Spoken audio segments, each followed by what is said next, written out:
আসসালামু আলাইকুম ওয়া রাহমাতুল্লাহি ওয়া বারাকাতুহু।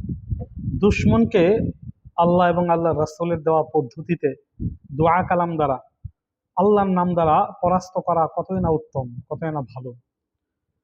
যদি কারো দুশমন থাকে, সে দুশমনকে পরাস্ত করতে চায়, দুশমন পরাস্ত হওয়ার আমল, যে ব্যক্তি ফজরের সুন্নতের পর, ফজরের ফরজ নামাজের আগে, ফজরের সুন্নতের পর ফরজ নামাজের পূর্বে 11 দিন পর্যন্ত 100 বার করে, 11 দিন পর্যন্ত 100 বার করে ইয়া কাহারু পাঠ করবে, যে কোনো দুশমন তার সামনে আসুক পরাস্ত হবে।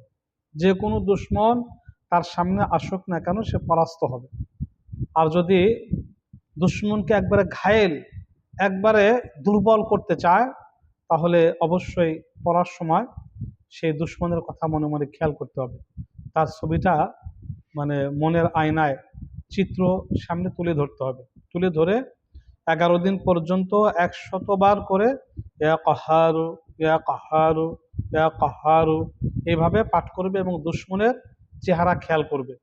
এবং পরে পড়া শেষ হলে, 100 বার পড়া শেষ হলে, ওই দুশমনের মুখের উপরে মনে মনে খেয়াল করে একটা ফু দিবে। ওই দুশমনের চেহারার উপরে একটা ফু দিবে, একটা কাল্পনিক ফু, যাতে ওই দুশমনের চেহারায় পড়ছে এরকম ধারণা করে একটা ফু দিবে। ইনশাআল্লাহ দুশমন পরাস্ত হবেই।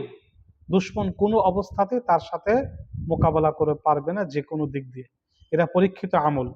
এটা সৎভাবে ব্যবহার করা, অসৎ উপায়ে ব্যবহার না করা, অহেতুক কোনো মানুষকে এই করার জন্য, পেরেশানি হয়রান করার জন্য ব্যবহার না করা। আমিন।